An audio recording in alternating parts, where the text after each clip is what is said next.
Bonjour, aujourd'hui on va s'intéresser à l'éditeur VitaScience, un éditeur qui permet de programmer des cartes Arduino. Donc sur Symbaloo, donc il y a un lien, il suffit de cliquer dessus. Donc VitaScience va se lancer. Donc l'éditeur est en ligne, c'est un logiciel en ligne.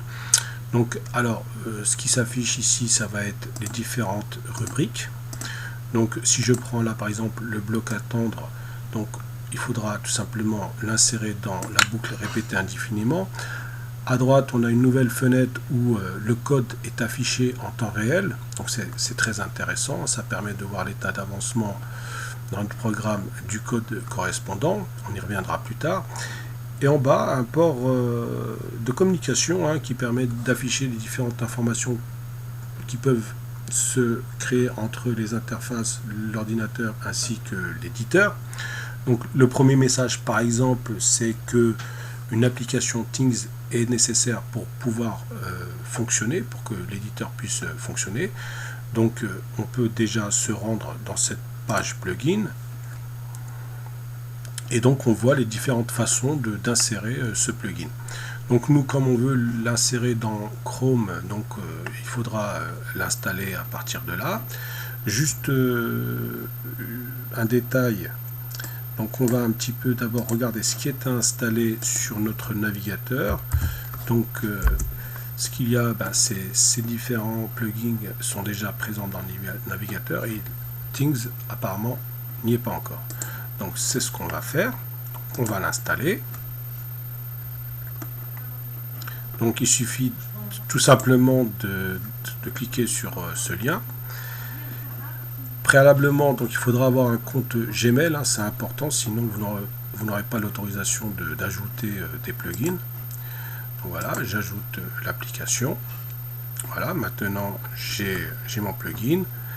Alors, ce qu'on va faire, c'est tout de suite actualiser. Donc on n'avait pas besoin, mais bon, l'actualisation est nécessaire. Là, on voit que maintenant, non seulement l'application est bien installée, mais aussi qu'il a reconnu la carte Plugino. Alors, on va revenir un petit peu sur l'interface Plugino, simplement pour présenter ce que l'on veut réaliser.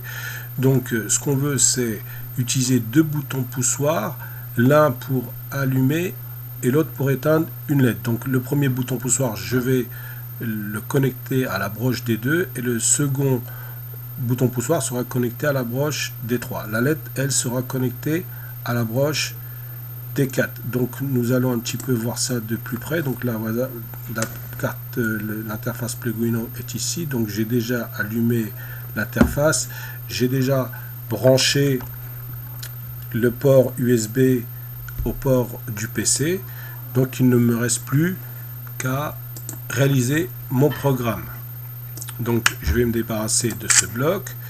Donc ce que je veux faire, c'est une condition avec si. Donc si le bouton poussoir connecté à D2 est activé, donc c'est une entrée, le bouton poussoir est une entrée. Donc nous allons aller vers la partie broche. Voilà, donc ce qui est lu dans la broche D2, c'est-à-dire le premier bouton poussoir, et si il est à l'état haut, donc tout de suite c'est aussi dans la même rubrique. Voilà. On allume la LED. Donc la LED, c'est une sortie.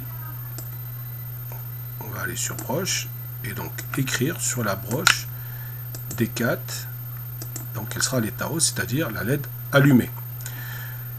Il ne me reste plus qu'à terminer mon programme avec le deuxième bouton poussoir. Donc je vais dupliquer le programme. Cette fois-ci, le deuxième bouton poussoir est sur la broche D3. Et donc, si la broche D3 est activée, donc il faudra que la LED s'éteigne, c'est-à-dire qu'elle soit au niveau bas. Donc, on peut remarquer le programme qui est fait en code. Donc, on a bien la broche 2 et la broche 3 en entrée et la broche 4 en sortie.